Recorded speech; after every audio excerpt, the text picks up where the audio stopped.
Hello everyone, Xeno What If here. Those that are new to the channel, subscribe to see some of the content I made. Leave a comment down below for any ideas. Listen here YouTube. I do not own anything and this is not a scam. Link down in the description of the fanfiction of this, What If. Here is Season 3 Part 7 of What If the Transformers Were in My Hero Academia. Chapter 11, Getting Ahead of the Competition. This is, a lot. The words that left Masharao Ojiro's mouth were nothing less than an understatement to his classmates, or, rather, 6 of his fellow classmates. Because, as it turned out, the other 12 had been hiding a secret from them for months. A secret that could fundamentally change the very world they knew. They now stood in the center of a circle of 8 giant alien robots, who had disguised themselves as people and successfully convinced the kids that they were specialists from overseas, thanks in part to All Might's help. It was all too clear, so much made sense now, and yet the 17 still had trouble wrapping their heads around it. No kidding. Zero gripped his hair, his eyes wide as he tried to process everything. I mean, sentient robots from another planet. That sounds like something out of a science fiction novel, or a video game or something. Or a famous toy line from the late 1970s. That comment took everyone off guard, and the group collectively shifted their attention to Mezo Shoji. The tentacled young man cleared his throat and elaborated. Well, have you guys heard of Diaclone? Oh, wow, yeah, now that you mention it. Denki tapped his cheek, recalling the toys, too. Those are pretty similar, honestly. Wait, didn't they actually make some transforming car toys, too? Izuku raised a finger at that. Actually, they almost did, but those never made it past the concept stages. Eijiro got a laugh out of that. Now wouldn't that be weird? We could have lived in a world where transforming robots already existed as toys before the real ones came along. Pretty sure transforming robot toys are still pretty common. Sato pointed out. You guys remember Macross, right? Oh yeah, we all said Jetfire resembled one. Mina said with a snap of her fingers. Also, you guys know about Machine Robo, right? I think those became Go-Bots in the West. Zero pointed to her excitedly. Yeah, they had a cheesy Saturday morning cartoon and everything. Weird how that all tends to work out. Hey nerds. Bakugo bellowed, his voice echoing through the entire lab. Instead of geeking out over a bunch of old crap that came out over a century and a half ago, ya mind actually stickin' to what we're talking about now. Keita shot him a glare and got right in his face. Hey, can't ya see everyone is calm, Baku breath. All you're doing is stressing them out even more than they were. Tokiyami, however, opened his eyes, leering at Keita himself. As blunt as Bakugo is, Kiryu, I'm afraid that what he's saying is true. I'd like to stay on topic, thank you. Keita was left to do a double take at that as the bird-headed boy craned his head back up to Optimus. So, Optimus Prime, sir, you say that you and your Autobots have been on Earth for months without a majority of the public knowing. Correct, young Tokiyami. Prime affirmed. We have done our best to disclose our secret only to those we trust, while keeping our true nature hidden from the general populace. Toru folded her arms over her chest with a huff. HMPH. So what, you saying half of our class wasn't trustworthy? Ochako hastily went to deny that. What? No, Toru, that's not what he's saying at all. Most of us found out about the Autobots by complete and total accident. She pointed over to Katsuki and Tsuyu. Heck, those two were the most recent ones to find out, and by that point, it was clear that we should just tell everyone by now. Giving a nod, Sue explained. Ribbit, that's right, well, technically I've known since the work studies after me and the heroes I was working under found a lost Autobot, but I've still only recently found out about all of this. Yeah, if we're going by most recent, I'm actually a better fit. Keita raised her hand. And even then, it was by total coincidence again since my parents found one buried in the ground on a dinosaur dig. She wore a bit of a smirk as she added, and that Bot's now a really great friend, so it turned out to be a net positive. Is that so? Shoji muttered as he peered up to Optimus again. He studied the Autobot leader's countenance, seeing a softness in his optics that indicated a kind soul. Even without seeing the lower half of his face, Shoji could safely conclude an important fact about this robot: he judges those based on their morals. He may be different from the human facade we met, but this is still the person we know. Prime took notice of the masked boy's stare, to which he tilted his head. Is everything all right, young Shoji? With a nod, Shoji pointed up to his masked features. Yes, I was just admiring your faceplate. It's very cool. A deep chuckle passed Optimus' vocal processor as he tapped the plate. Huh, thank you. I think yours is quite the same. Huh, Toru smiled, seeing the interaction. I guess there's not much different to them, after all. She set her attention up to Bumblebee, though, curiously saying, but what's the deal with you suddenly being able to speak? And, wait, weren't you in a Volkswagen Beetle when we last saw you? Yeah, Bee sheepishly grinned as he rubbed his neck. Kinda almost died. Seeing their shocked expressions, he swiftly reassured the teens. Bee, but as you can see, I got better. Had to go through a whole reformatting to survive, but hey, I got my voice back, so that was a happy bonus. Even so, the term only confused the kids more. What does reformatting mean? Asked Zero. May was the one to interject on that, bringing out a tablet that she started scrolling through. It means that he had to get a complete overhaul by getting dipped in liquid protomatter, essentially the living metal that they're made up of. She lifted the tablet so that everyone could see the picture on it, one of herself, Izuku and Kyoko with Bumblebee from several months ago. See, this was way back from before the Autobots made it to Earth. Muscles, Jackie and I were Bumblebee's caretakers back when he had amnesia. Whoa, Sato pointed at the picture of old Bumblebee in amazement. He's a lot smaller. And rounder, Ojiro noted as well, glancing between the current and older Bumblebees. You got a lot more angular, huh? Hey, comes with the growth spurt, I guess. Bumblebee shrugged. *WHRRTSCHZZTSCHZZTSCHZZCHKT*. He proceeded to transform into his Camaro form right then and there, revving his engine up. But to be honest, I love this chassis a lot more than my old one. I feel a lot more durable. Kyoko couldn't help but wince a little through her smile. Yeah, that is a plus, but I still kinda miss the Beetle, to be honest. Closing his eyes, Tokiyami began to take all of this information in. So, we're dealing with giant transforming robots from another planet that can change their bodies at will and are able to come back from death through reformatting themselves. Fascinating, his eyes opened again as he raised a brow. But I feel as though we're getting a bit ahead of ourselves. What exactly has been going on? And why are the Autobots here on Earth anyway? I'm glad you asked, Beak Boy. May chimed as she started shifting through her tablet again. And have I got the video for you? Wheeljack, can ya hook me up? Sure thing, May. Wheeljack saluted, leading her over to his large computer console. He lifted her up in his hand onto the control panel, where he helped her connect her tablet to the bigger machine in preparation for her presentation. Alright, ya should be good to go. Rubbing her hands together, the Pinkett readied her video and spun back around to the others. Alright, ladies and gents, have a seat, because you guys are about to be taken on one heck of a ride. She hovered a finger over the pad and pressed the play button. Welcome to the director's cut version of The World of the Transformers. 2 hours later, Melissa Shield gave a heavy sigh as she entered the Central Tower's compound, sluggishly entering as her tired feet trembled beneath her. She had thankfully changed out of her semi-ruined dress and was back in her normal clothes, but to say that the previous night's tolls weren't done with her was an understatement. Her eyes had heavy, dark circles under them, and her features were droopy with exhaustion. She had only gotten a few winks of sleep, having had to wait out her dad's surgery, but even then, that was only from the struggles to stay awake. For the most part, she'd had no rest over the past 36 hours. But that was all about to change soon. Her dad was out of the emergency room and was resting comfortably in recovery, for now. That was another thing she was bound to lose sleep over. Wondering what fate was going to befall her father. Of course, Agent Fowler had assured her that he'd pull as many strings as he could, but what David Shield had done was still on the level of an international incident. He'd directly gone against the wishes of several nations' leaders to get his invention back and, albeit unknowingly, hired real villains that put the secrets of I-Island in danger.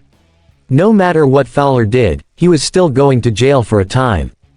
Oh, Papa, what am I gonna do? Tonk. Ow. Oh, I'm so sorry. Melissa's eyes shot open at the voice, and was met by a large, metal leg. She craned her head up and saw a worried blue fembot staring down at her. "Are you okay?" Glyph knelt down with her hands outstretched. "You didn't sustain any damage, right?" "And no, I'm okay." The blonde genius blinked, processing her surroundings. As it happened, Glyph wasn't the only bot there. Tap Out, Applink and Erizar all accompanied her, the latter two in their beast modes as they peered down to the human girl. "You're Glyph, is that right?" The cryonicist nodded affirmably, her smile returning. "I am, yes. And you are Melissa Shield. I'm sorry that we never formally introduced ourselves, but with everything going on and all." Melissa managed her best grin and shrugged. "Why yes, it's understandable. It's nice to finally get introductions out of the way." She set her sights up to the others. "And you guys are?" "Oh, right. Where are my manners?" Applink lowered his head in greeting. "My name is Applink. It's a pleasure."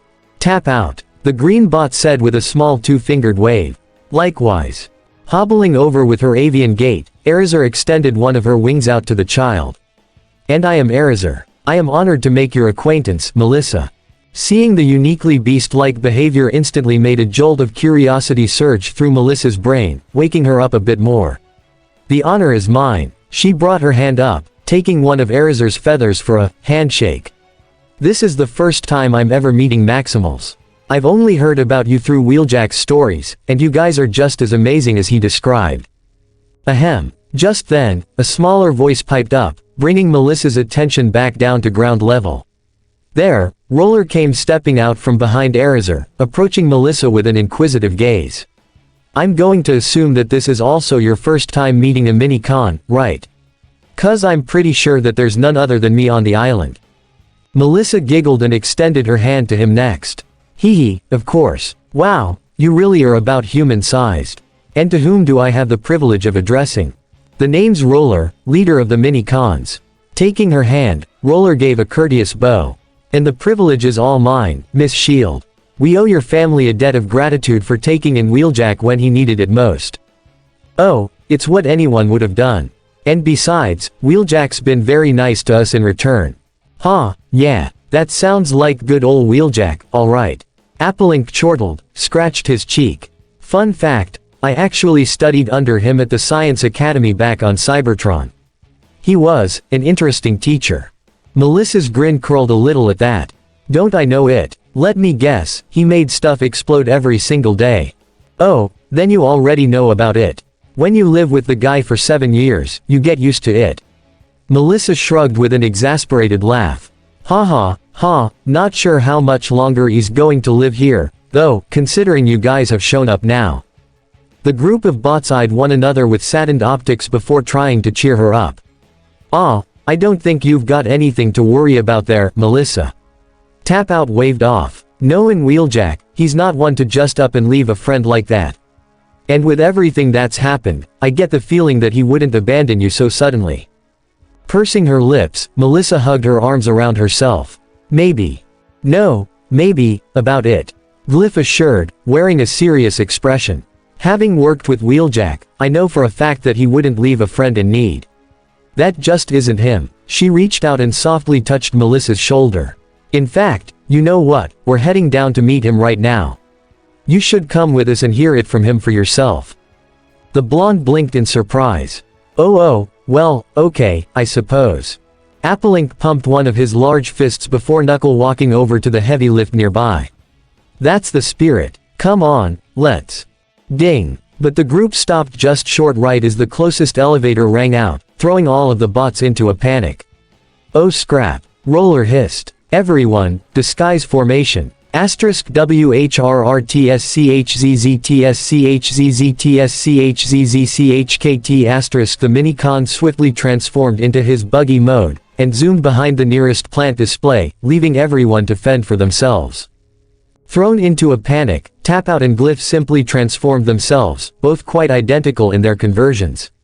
Tucking in their heads, arms and legs, they took the form of a green Porsche 924 Carrera GT and a blue Mini Cooper with white stripes respectively. "Don't move, darlin'," Tap Out whispered. "We're on the showroom floor, act natural." "This is never going to work," Glyph muttered back. Not with that attitude. Appelink, Eraser, statue. All at once, the mechanical ape raised his arms to make it appear as if he were beating his chest, opening his mouth to show off his sharp teeth. And as a follow-up, Eraser perched herself on his broad shoulders, spreading her wings out while opening her own beak to let out a silent screech. And with that, the bots were all disguised, much to Melissa's chagrin. "You can't be serious." She deadpanned, her back turned to the elevator as the person on board stepped out. "Melissa." The girl's eyes shot open and she whirled around, wide awake at the sight of her surrogate uncle in his skinny form. At first, she wasn't sure what to do. She was frozen, not in fear, but in hesitation. But then, she saw his smile. It was different than usual, but still familiar all the same. "Oh, dear Melissa." Just like that, she broke down into tears and ran into his arms.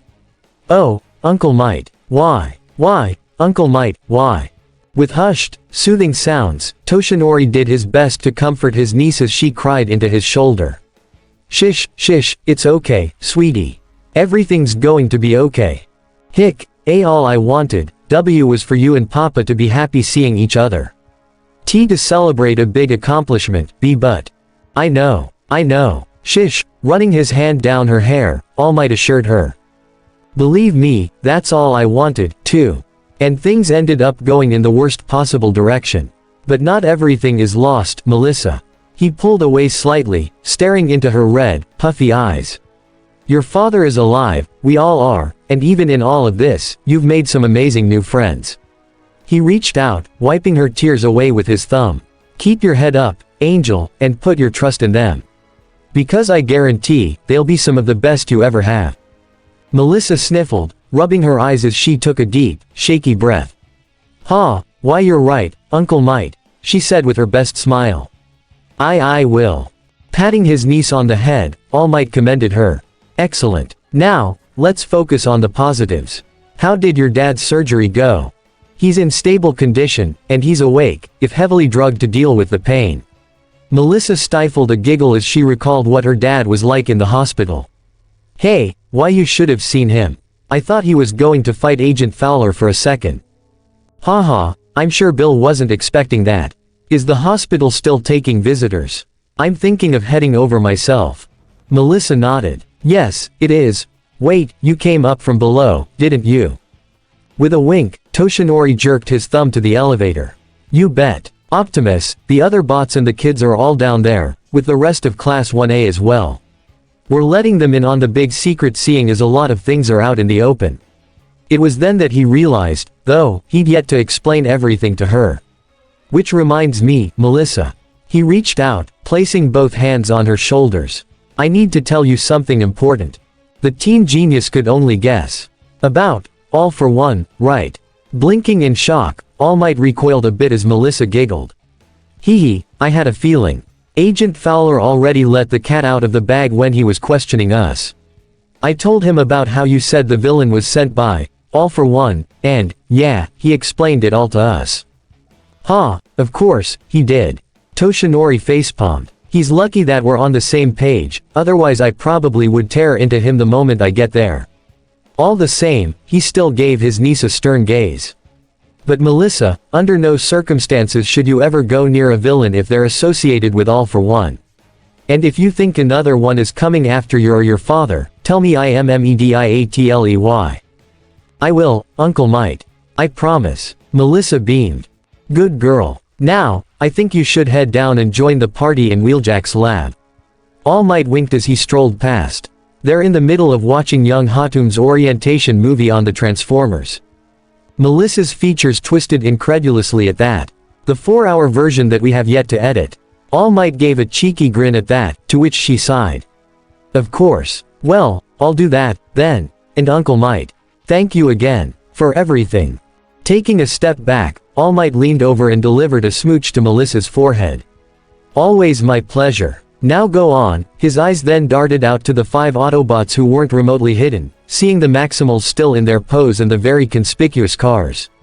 That goes for you all, too. You're not fooling anyone, now go on. On that note, the quintet fell out of their disguise show, Appelink and Eraser quite literally collapsing to the floor while Tapout and Glyph transformed back to robot mode. And of course, Roller came zipping out behind the plants and changed form as well. PSH, well, I thought it was clever. Haha. Come on, you blockheads. Melissa ushered them toward the lift. Let's head down, and see if we can cut in on the documentary. And so that concludes our summary of Cybertronian civilization, the ongoing war, the Autobots, the Decepticons, and the major players on both sides along with their motivations. It had been 2.5 hours since May had put on her orientation video and, much to Kyoka's surprise, almost everybody was enthralled by the production. For the most part, the students and even the Autobots themselves were paying close attention to what May had to say on screen. Now, with the history out of the way, let's dig into the nitty-gritty with the Cybertronian species themselves in all their unique forms. The punk rocker furrowed her brow as she craned her head around toward the back. Of course, there were some obvious outliers who weren't enjoying themselves, namely Bakugo and Blur, both zoned out from boredom with their unanimous groans. Those two are more alike than Bakugo probably cares to admit, Kyoka thought to herself. Thankfully, Moonracer was quick to shush her partner. Shish. And pay attention. This is actually really interesting. Blur's hands flew over his eyes, wobbling back and forth in complete impatience. Is this what I get for being insensitive earlier? 'Cause if so, I'm sorry. Hell, I'll be sorry for him if it means I get out of here. Bakugo hollered, only to be shushed once again by his entire class. Oh, come on. Back on the screen, May, dressed in a white lab coat, black shirt and tan pants, rolled a whiteboard into frame and pointed to two pictures that were magnetically stuck to it. One was of Optimus himself and the other was of Jetfire. Now, of course, we know that standard Transformers tend to become vehicles, whether it be ones that roll or ones that fly. She then pulled out another picture from her desk, one of Seaspray. However, there are also ones that take to the water, indicating that Cybertron also has its fair share of seas and oceans. Suyu pointed to the screen excitedly. Hey, there's Big C. You added him in, Ribbit. The real May sent her a wink. Of course, I always try to keep this video up to date. However, there are also Transformers that go beyond the standard sizes conversions. For example, May added another picture to the whiteboard, and this one was of a whole bunch of smaller Transformers. There stood Roller, along with Longarm, the Street Action Minicon team and the Minicon Council all in a group. Minicons. Comparatively tiny to their larger counterparts, Minicons are packed full of energy that gives the full-sized Cybertronians a boost in power whenever they powerlink with one another. Oh, now that's cool. Zero commented. They're like living power batteries. Unfortunately, their great power is the exact reason why they're being coveted by the Decepticons. They continued in the video, bringing up pictures of Thundercracker holding the Cyber Caliber and Swift armed up with the Destruction Minicon team. And unfortunately, some are able to be corrupted by their negative nature, so it's our job to rescue them. That made Zero wince. Oh, guess it's not too cool if that's happening to them. RC leaned down and assured him. Oh, it's okay. The Minicons that we keep as our partners are never mistreated. Trust me. Just like full-sized Transformers, Minicons tend to come in all kinds. However, the most unique among them, up on the screen, May attached another picture to the whiteboard, one which had Springer and his Minicons front and center. Are the ones who belong to my friend, Springer.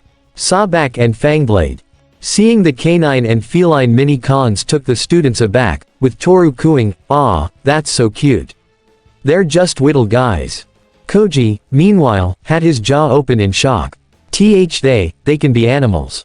Kyoka sent a knowing grin over to him. You betcha, Koda. Now pay attention, you're gonna love this.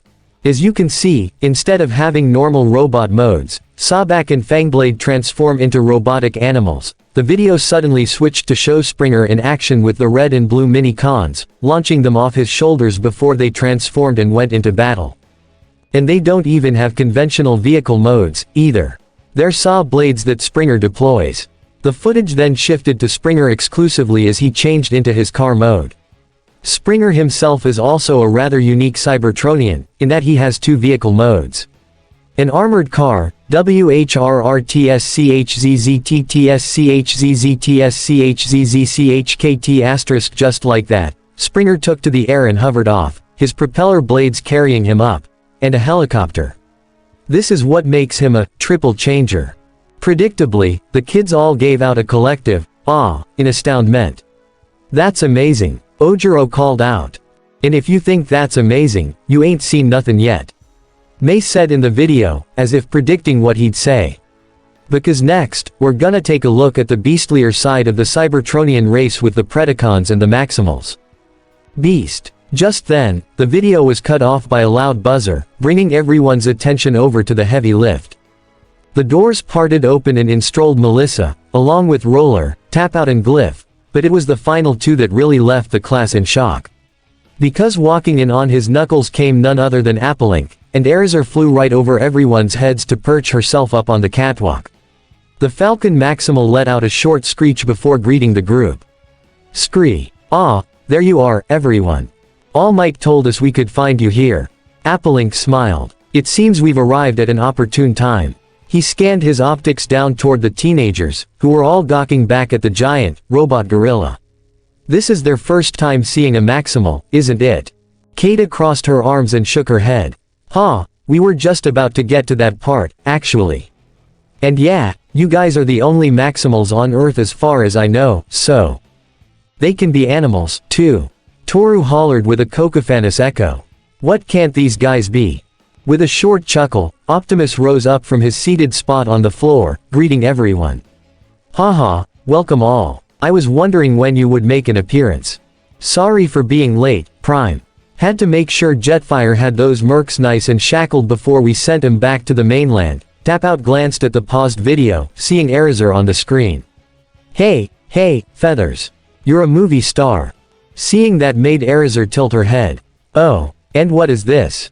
"It's my orientation video," May piped up, jerking her thumb to the rest of the class. "I've been showing these guys what we've been up to and catching them up to speed with your guys' deal, oh." Mel. Without wasting a second more, the Pinkett hopped over to her fellow inventor, with Izuku and the others following closely. "Are you okay? How's your dad doing?" Izuku followed up. Melissa pushed her hands out while giving them a reassuring smile. Guys, don't worry. I'm okay, and Papa is going to be, too." She gave a sigh as she reached around, rubbing her arm anxiously. "At least, eventually, he will. Once he's done his time." The students' faces were ones of sympathy as they offered their condolences. "Melissa, I know you've probably heard this already, but I cannot express just how sorry we all are that this happened." Momo expressed. "Please, don't be." The blonde genius dismissed. "None of this is your fault. If anything, I should apologize to all of you. I wanted you guys to have the best time ever, and it all just went up in smoke." "Well, not entirely," Tenya said with a small grin. "Of course, what occurred last night was incredibly unfortunate, but look around." He waved his arm out to the entire class and the Autobots all gathered around. "Here we are, still enjoying ourselves in spite of what happened. Yeah, and we're gonna make the most out of our only day at the expo tomorrow, you can count on that." Ochako reinforced, and in no time, a brilliant idea occurred to her. "Hey, once you get some rest, you should join us all tomorrow." The others were quick to jump on the idea. "Yes, please." Kata pumped a fist. "Show us all the things you couldn't get to today, girl. Plus, you can come watch me dominate at the Brilliant Young Minds competition." May emphasized as well. "And at the end of the day, we'll all have a big celebration to close things off. What'd you say?" Despite herself, Melissa couldn't help but choke up a little, seeing all of her friends reaching out and showing their support for her. "Oh, you guys." With a resolute nod, she confirmed her decision with them. "All right, then. You've only got one day at the expo. Then I'm gonna make it the best expo day ever. Count on it." Woohoo! All at once, the entire class erupted into a united cheer, which was followed up by Zero calling out, "Thanks, girl, we just met." That managed to make Melissa stumble a little in her stance, letting out a sheepish laugh. "Ahaha, right, I guess I have a lot of other people to meet, don't I?" "Ooh, yes, you do." Mina practically bounced to the head of the group, her bright yellow eyes meeting Melissa's. "I'm Mina Ishido," she greeted, grabbing the other girl's hands for an enthusiastic shake. "Ochako and the others have told us all about you, Melissa. It's so nice to meet you." Melissa's voice practically vibrated as the handshake went on. NN nice TT to M meet you, TTT too. Thankfully, Sue came in and caught Mina's arm before she could go any faster. Alright, Mina, let's slow it down a bit. The pink girl released Melissa as the frog quirk user introduced herself. Hi, Melissa. I'm Suyu Asui, but please, call me Sue. Ha, will do. Melissa sighed, rubbing the feeling back into her wrists. Pleasure to meet you, oh. Suddenly, a certain invisible girl came in to join the others. Hi, I'm Toru Hagakuri. I know you can't see my face, but trust me that I'm all smiles for ya. Shrinking back again, Melissa would have taken cover next to Mei if Ojiro hadn't stepped in to try and calm things down again. Ha, sorry, most of our classmates can be a lot, but you probably already knew that. He bowed politely to her. I'm Mashirao Ojiro, by the way. Pleasure to make your acquaintance. Sup. Sato waved. Name's Rikido Sato. And I'm Hantasiro. The tape user jerked his thumb to his chest. Next came Shoji, who kept himself low so as to not intimidate the young genius. I am Mezzo Shoji. Very nice to meet you. Melissa let out a slightly exasperated breath as she returned the gesture. Ha, it's so nice to meet all of you.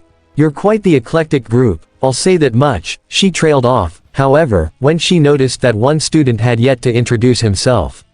He was a large boy who seemed rather meek for his stature and rocky-headed appearance. Gingerly walking over, Melissa gave a smile and tilted her head curiously. Hello. And who might you be?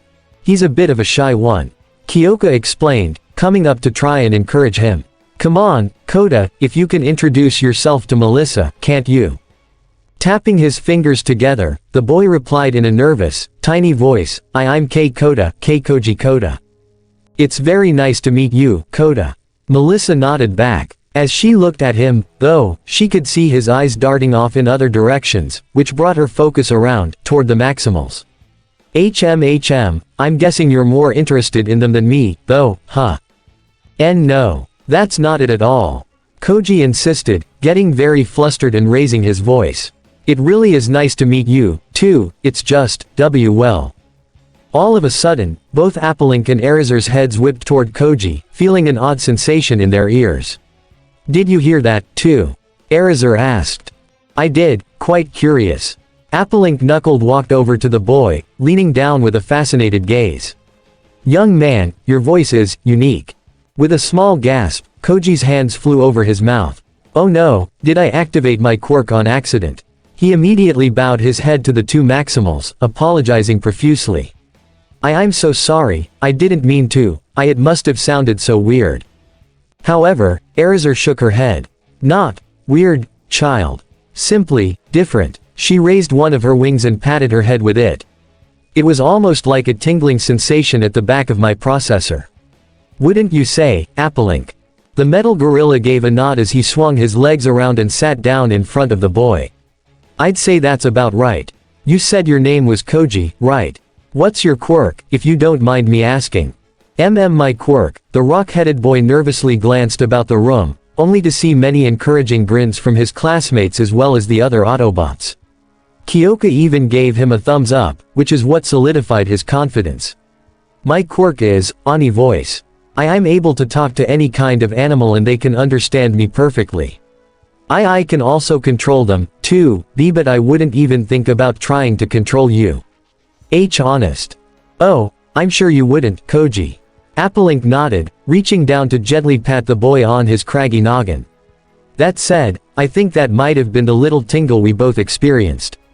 If I had to make a hypothesis, I'd say our beast modes would be more susceptible to a quirk such as that, but why don't we test it out? He craned his head back to his fellow Maximal. Erazur, shall we? The avian chortled as she went to the edge of the catwalk. If you insist. Erazur, maximize. Skria. Falling down to the floor, Erazur did a flip as she transformed, landing clean on her feet as the crowd behind her gave a collective, ah. Applink, maximize. RAAAAAHH. With a bellow of his own, Applink assumed robot mode as well, his body spinning and rearranging itself into a fully bipedal orientation. He peered down to Koji again with a grin. Alright, Koji, hit us with Ani voice now. Seeing the uncertainty in the boy's eyes, Applink thumped his hand against his chest. Don't worry, I know you won't cause us any harm. Just give us a simple command, okay? Oh okay, taking a deep breath, Koji prepped himself to speak loud and clearly. Alright, you two, transform back. The two Maximals didn't seem to obey, though, and it didn't take long for them to notice a distinct absence of tingles. Nothing. Applink shrugged. Seems my hypothesis proved correct. He knelt down in front of Koji with an eager gaze. That said, I can't help but wonder what sort of effects your voice would have on beast mode Cybertronians. Koji, would you be willing to help me do some more tests? It doesn't have to be now, of course, and I won't force you to do it if you don't want to. I'm just so very new to this world and I'm fascinated by how quirks work, so your help would be greatly appreciated. It would. Koji meekly asked, tapping his fingers hesitantly. I think you should go for it, Kota. Izuku offered, trying to invigorate his classmate. Like Applink said, he and his friends only arrived recently, so having a human companion would be pretty helpful to him in more ways than one. Why you really think so? Kota gulped down his nerves and did his best to seem confident. Well, if it'll be a big help, then sure, I guess I could. Applink beamed from ear to ear at that. Great. And don't worry, if at any point you're not comfortable with something, I won't do it. He extended his large hand down for a friendly shake. Looking forward to getting to know you, Koji. The boy gave a jittery nod as he reciprocated the gesture. Likewise. Off to the side, Melissa couldn't help but grin at the display. Talk about a fast friendship. That being said, her attention went right back to May. You really decided to show them the full 4-hour video, May. Didn't we discuss this? Sorry. May pressed her hands together. It just seemed like the easiest way to show them what was going on, you know. Catch them up to speed. Well, I suppose you're over halfway through at this point, right? Seeing May nod, Melissa went up and put an arm across her shoulders. Alright, then, let's get through the rest of it and then, once you're ready, you can bring it to me and we'll start working on the edited version, how about that? May brought her hand out without hesitation. Deal. With a hearty handshake, the two agreed and the Pinkett beckoned her friends, new and old, back to the screen. Alright, people, let's wrap this baby up. Back in the corner, meanwhile, UUUGH. Bakugo and Blur threw their heads back in aggravation. How long did she say this was? The latter asked. Blondie said 4 hours. Katsuki gritted his teeth, and if we're only halfway through, he trailed off as he caught sight of a certain Autobot peering down at them judgmentally. And despite himself, even Bakugo couldn't bring himself to be defiant in the presence of Optimus Prime himself. Then I'll wait it out. Prime redirected his sights over to Blur as well, making him flinch. Why yeah, me too. Good. Optimus said with a stern gaze as the orientation video resumed. I need to have a discussion with those two later. Ladies and gentlemen, without further delay, I am happy to declare Island's Expo officially open. Predictably, once 7 a.m. hit the following day, the Expo was abuzz with activity, people incredibly eager to get through the front gates. And, of course, Class 1A were right in the thick of it with Melissa as their chaperone. The 19 students stuck together for the most part, and they were all astounded by the technological marvels on display. Of course, there were also many attractions that they could ride, with the multi-dimensional Atom Ferris wheel being the most unique among them. How the heck does this even work? Sato asked as their car went in a diagonal trajectory. Maybe anti-gravity. Mina guessed. We'll have to ask Melissa when we get off. After that, they went to the support gear pavilion where so many different items were on display. And of course, most of the class had already seen them the day before. Melissa made sure to show them off regardless for the uninitiated. This diving suit will be able to let humans go down further than they've ever gone before, she said, pointing to suspended suit that, oddly enough, had tentacles coming out of its shoulders. And it'll also allow for multi-purpose retrieval and rescue operations. Very impressive, Ribbit, Sue remarked. Whoa, what about this helmet? Zero asked, picking up a rather Daft Punk-inspired headpiece. Kinda looks like mine. Melissa moved over and took it upon herself to place it over his head. Allow me. This helmet actually lets a person see omnidirectionally. She pointed over to the nearby screens. And they're all displayed up there. The moment she switched the helmet on, though, they were greeted by multiple angles of Ciro's own face. "That's so many," he exclaimed, causing a reverb effect that echoed through the whole pavilion. Everyone covered their ears at the loud noise and Melissa promptly pulled the helmet off his head. "Ah hey, that one might need some kinks worked out." Eventually, however, their traversal through the expo had to be taken on a detour around 9:30. Because at that time, an announcement came over the island's intercom system. To all expo attendees, we are pleased to announce that the Sumdac System's Brilliant Young Minds competition is set to start in half an hour. Come one and all to see what the brightest intellects of our future have brought to show at our expo, hosted by Isaac Sumdac himself. "Oh, we need to get going." Melissa urged her new friends to follow. The stadium's all the way on the other side of the expo grounds.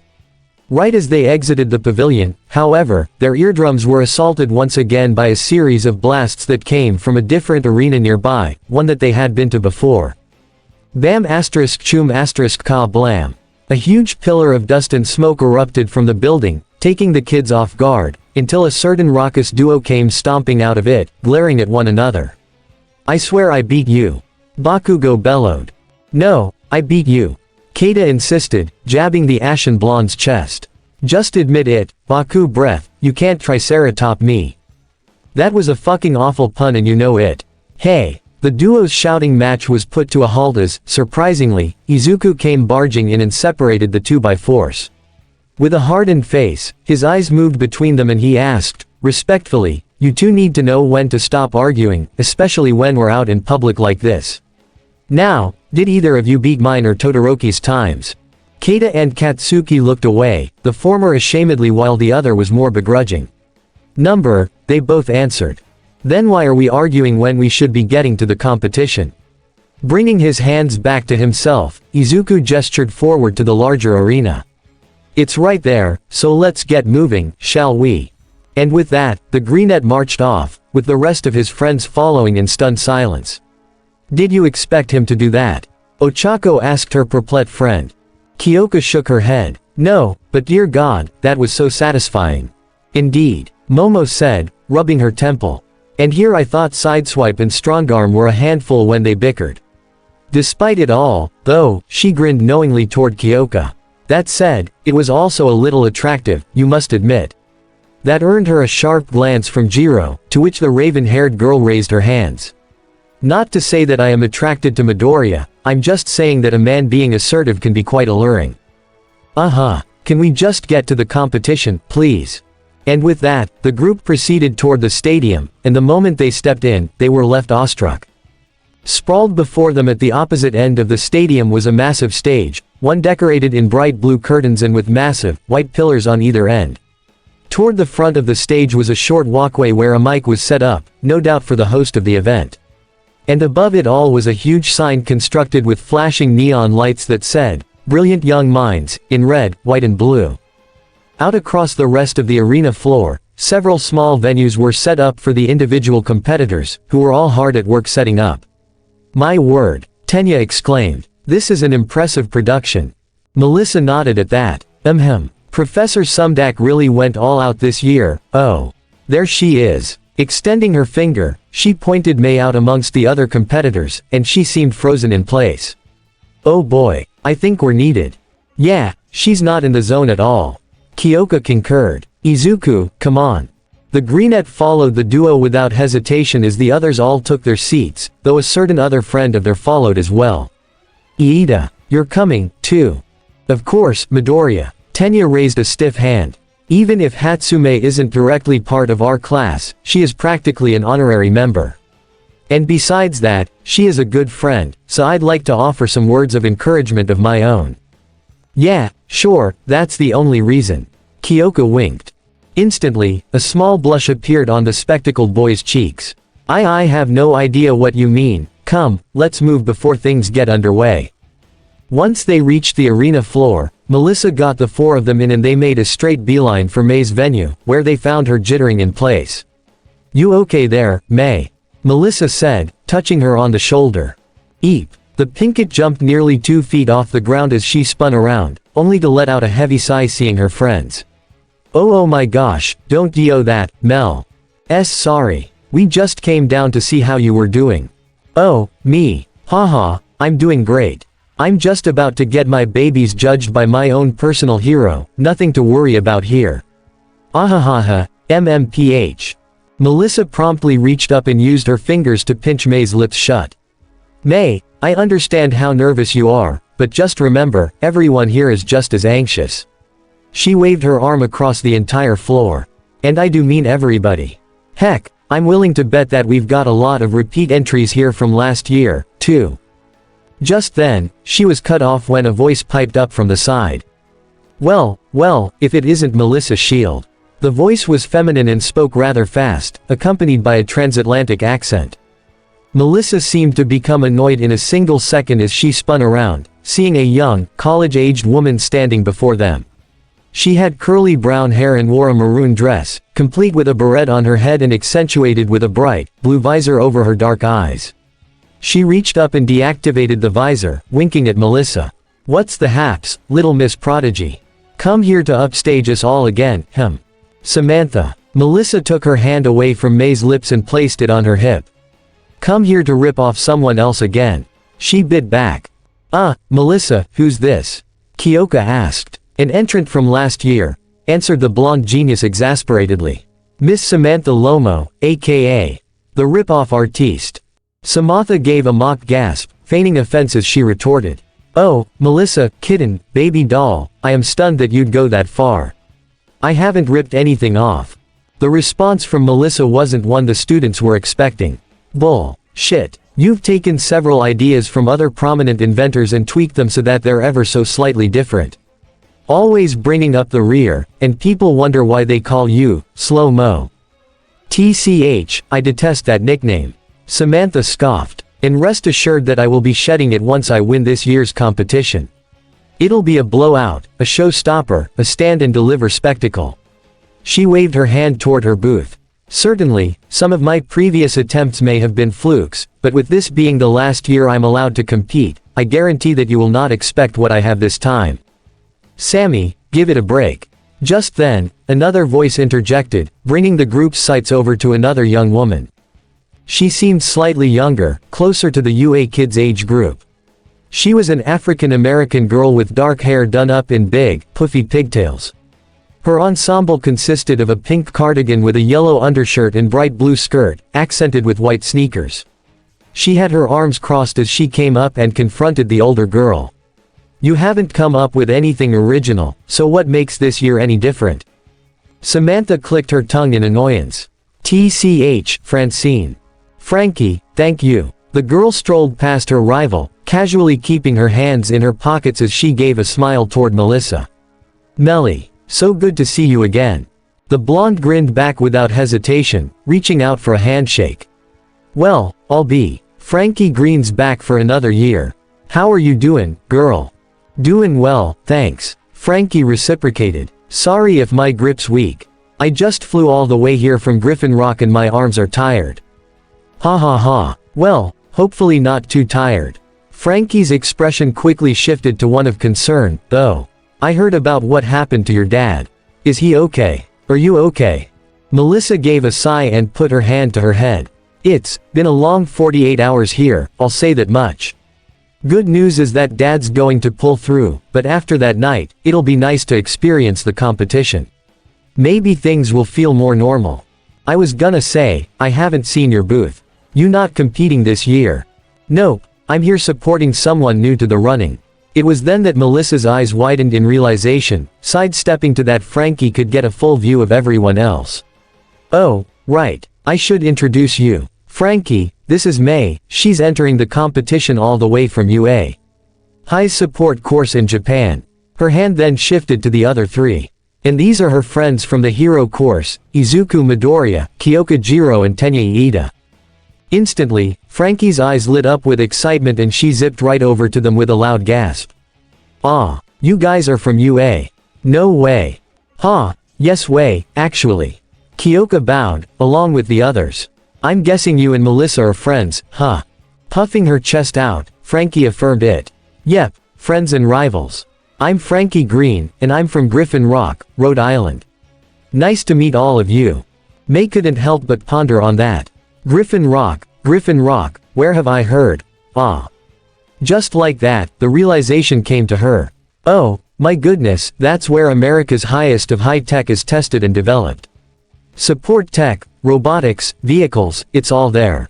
Got it in one. Frankie grinned knowingly. And not to brag, but my dad's also one of the lead scientists over there. Wait, Green, your dad is Doc Green. The one and only. As the conversation went on, the other teens once again fell to the wayside, all wearing wincing grins as the pair's conversation went on without them. Guess we might not be that needed after all. Kyoka figured. Tenya's head lolled to the side. Perhaps not, but all the same, I'd still like to speak my piece. He approached the pinkett from behind, tapping her on the shoulder. Hatsume, my apologies for interrupting, but I'd like a word with you. Whirling around, May blinked up at him. Oh, what's up, Specs? Tell me, are you concerned about the competition? Well, yeah, kinda. May set her sights out to the rest of the venues, where young people of all walks of life were busying themselves with finishing details. This is a whole lot different than the sports festival. Sure, everyone in the world watches that, but here, on Island, having my babies judged by Isaac Sumdak himself, it's a lot. With a nod, Tenya offered his input. I'll bet, but I have faith that you will do incredibly well. He pointed to himself. After all, you testing your inventions on me is part of the reason why you're even here in the first place. So don't think I'll let you back out of this. He brought his fist out, his gaze full of determination. Now, go do us and UA proud. With a couple more blinks, his words seemed to settle in May's mind, and in seconds, she found herself emboldened by them. She brought her own fist out, bumping Ida's. Alright, I will. Thanks, Specs, I kinda needed that. HMPH. Well, words mean nothing unless you can back them up, darling. Samantha said with a dismissive wave of her hand, strutting back over to her booth. Best of luck all the same, someone as drab as you is really going to need it. Hey, Kyoka snapped, already set to march over to her. Come back here and say that to our faces, you little, gah. But Izuku swiftly brought his arms under hers to hold her back, much to her chagrin. Ah, Izuku, seriously. Kyoka, we really shouldn't cause a scene. The brunette pleaded, dragging her back to the stands as she futilely kicked and jerked around. Come on, things are gonna be starting soon. The others sighed at the display before Frankie started walking away, too. I've gotta get to my booth, too, she said with a salute. Best of luck, May. Let's all get together after this, okay? Pumping her fist, the Zoom user gave a resolute smile. Okay, but just so you know, I'm set on winning, no matter what. Little did any of them realize, though, that a certain someone else was listening from just a few feet away. He was a tall, scrawny young with pasty, pale white skin, his features sharp with a pointed chin and nose. His greasy hair was dyed purple and sat straight against his head, creepily covering one of his eyes. He wore a sinister grin as he chuckled to himself. Hee hee, we'll see about that, noob. Without a doubt, best seats in the house right here. Bumblebee said as he and his fellow Autobots found their spots in the stands. Which, coincidentally, were right next to the UA students. Of course, all of the bots were in their holoforms, with Optimus, RC, and Jazz at the forefront with B. Heya, guys, he called out. Hope we didn't miss anything. Nope, you guys are just in time. Ochako assured, only to notice just how many holoforms there were. And a couple in particular made her eyebrows shoot up with excitement. Oh, wow, you guys look so good. Toward the back of the group were Blur and Moonracer, the former flipping over one of the seats to fall right into it. You bet we do, Gravity Girl. The blue-haired speedster winked as he pointed at her. I mean, what, did you expect me not to look my best out here? Ah hey, smack, ow. Really? After hitting him upside the head, Moonracer took her seat. She had taken the form of a fair-skinned girl, dressed in a very minty green ensemble with matching jacket and jeans, while her undershirt was more of a creamy color. Her hair was also colored the same, with two-tone cream and minty layers that reached down just past her jawline. And to finish it off, her sneakers were mostly white with some mint green details. Moonracer's blue eyes bore into her fellow Velocitronian as she sat next to him. Seriously, Blur, you need to learn to keep your ego in check. Don't worry, we'll make sure that happens. RC said as she and the others took their seats. After a few drills, he'll get some reality driven into him. As Blur whimpered worriedly, Kata shifted the topic. Okay, so what do we call you guys out here? Oh, well I'm just, Moon. Moonracer answered, nudging her head toward her partner. And as for him, he's Blake. Blur insisted. Call me Blake. Denki scratched his temple. Isn't that a girl's name? I think it can be used for guys and girls, actually. Ajiro clarified. That said, I still don't think it fits you, dude. Blur could only offer a shrug. We'll workshop it. Clearing his throat, Optimus brought the exchange to a halt, pointing down into the main arena. Ahem, I believe the event is starting.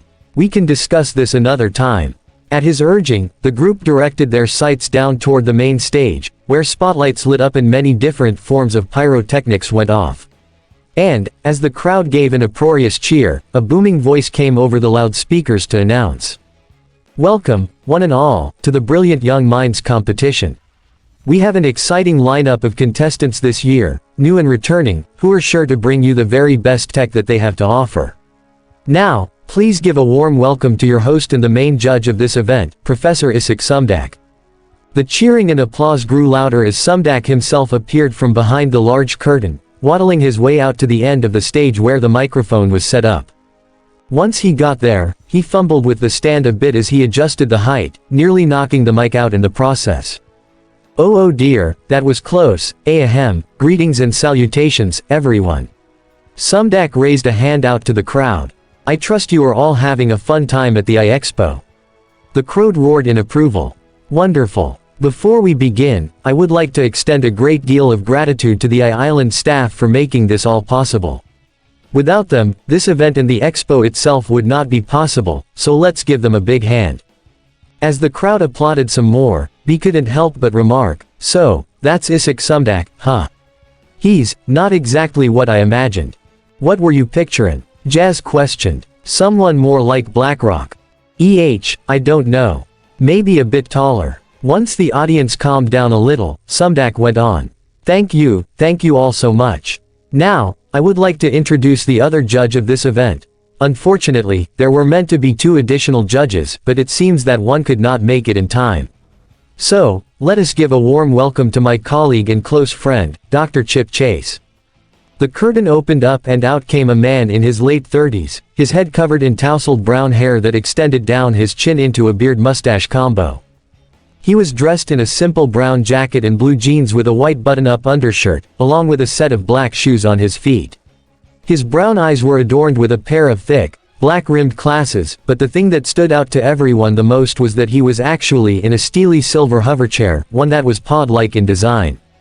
Hovering next to his mentor, Dr. Chip Chase graciously accepted the mic and called out to the crowd, "How's it going, iIsland?" The audience reciprocated with another cheer before Chip went on. Great. Just what I was hoping for. Now, let's get this shindig started, huh? That only got an awkward laugh out of the stadium, with Toru wincing. Ew, who the heck says, shindig, anymore? Him, apparently. Ojiro shrugged. Hee, alright, here's how this is going to go. Reaching into his chair, Dr. Chase brought out a remote and pressed a button, bringing up a large, holographic screen that showed an aerial view of the entire arena. As you know, we've asked you all to set up your own individual mini pavilions in order to present your inventions. Well, these little miracles are actually built on top of their own hover platforms that we'll be able to bring up on stage. The audience went, ooh, as Sumdak took it from there. We will bring you up one by one in order of your entry, and you will each get 15 minutes to make your presentation. So, I suggest you make the most of it. Doctor, if you would. Yes, sir. Let's not waste another minute and bring up our first contestant. Pressing his remote again, Dr. Chase pointed it out to the small pavilions, bringing one of them into the air and slowly toward them. Mr. Henry Masterson. As the audience clapped for the man, he started wildly waving out to them, whooping and hollering across the moving platform. The UA students, though, seemed wary of him. Does something seem off about him, to you? Momo asked. Dude looks like he lives in a basement. Katsuki commented brazenly. He's pale as rice. And that hairstyle is a choice. Keita grimaced at the oddly straight and shiny purple hair. Peering down at them, Optimus dissuaded the two from further comments. Now, children, as the earthen expression goes, let us not judge a book by its cover. Mr. Masterson could potentially surprise us. As Masterson's venue landed on stage, he wasted no time in hopping over to Isaac and Chip, shaking both of their hands.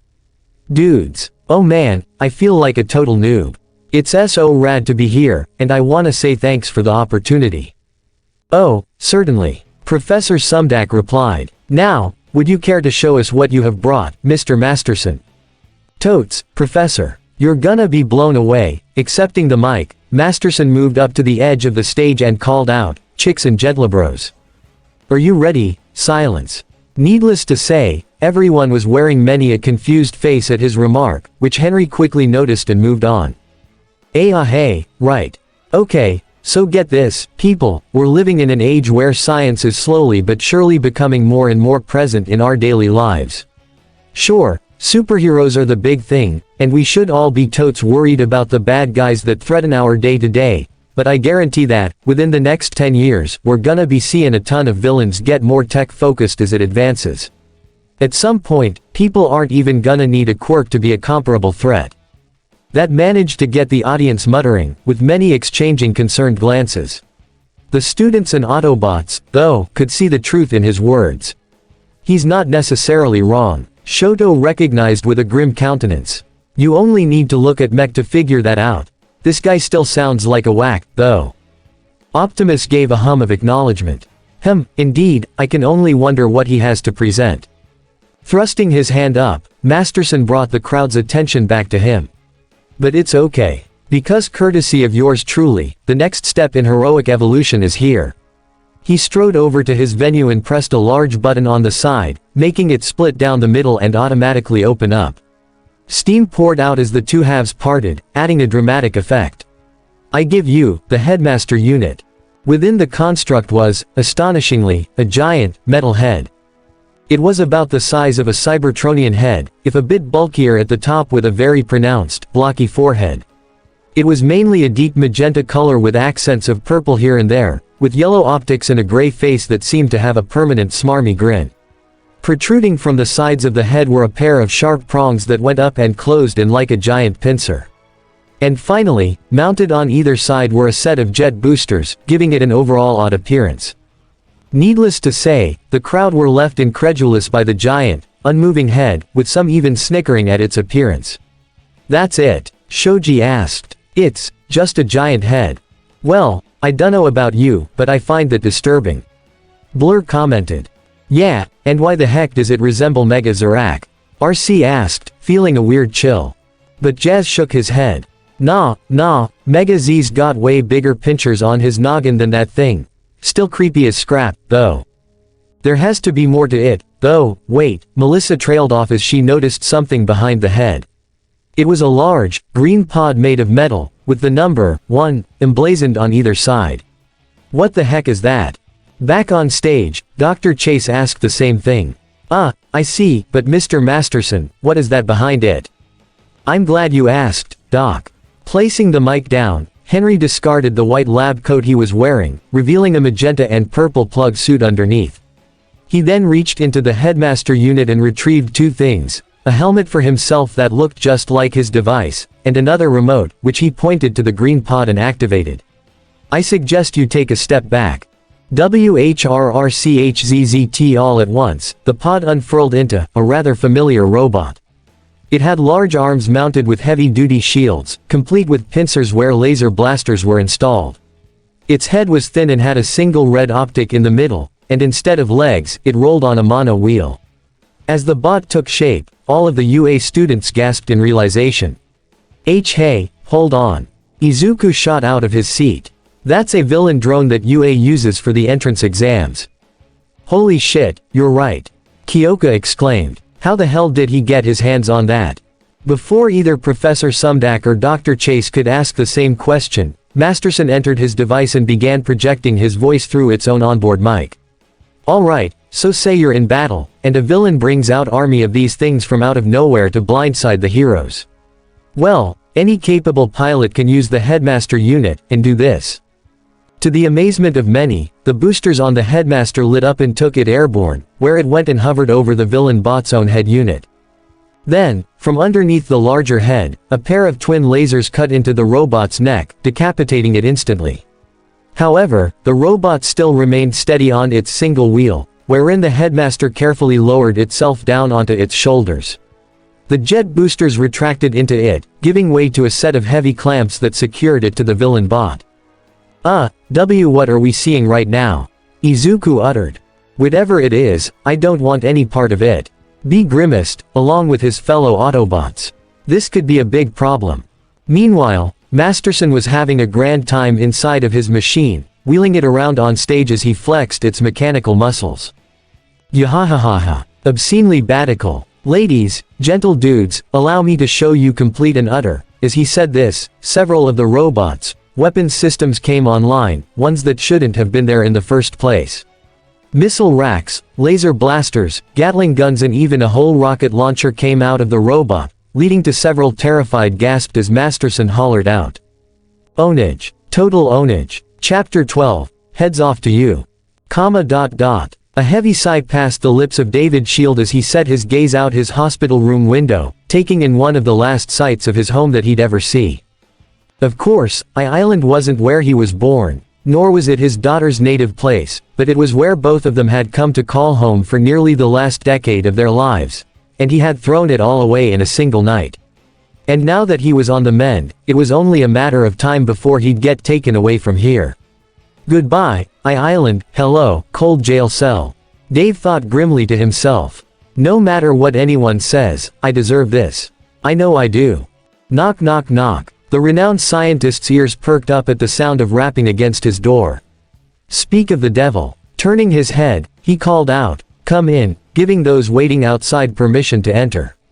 Rather than police officers, though, he was met with a much friendlier sight. "Sorry for intruding so early, Dave," Toshinori said as he peeked through the door. Behind him, Dave could also see Fowler, the agent, wearing a wary grin. "Hope ya don't mind." "Gentlemen, no, I don't mind." David waved. "Please, come in." The duo shuffled their way through, making their way toward his bedside. "So, what brings you here?" "I was honestly expecting the authorities any minute now." We won't do you like that," Fowler assured. "Trust me, we're trying to be as delicate as we can with this one. It'll probably be tomorrow, and I'm gonna give you a heads up before it happens." His brow furrowed to his friend seriously. "And Dave, don't worry, I'm gonna make sure that Melissa has everything she could possibly need once this happens. No matter what." Thanks, Bill." Resting his head against his pillow, Dave set his sights up to the ceiling, pondering everything that had happened. It's so odd, how everything in your life can change with one single action. Toshi nodded affirmably. "Don't I know it?" He peered down to his body, specifically where the wound was in his stomach. "I still regret not telling you the whole truth sooner, my friend. If I had, maybe all of this could have been avoided." Glancing over, Dave let out a soft chuckle.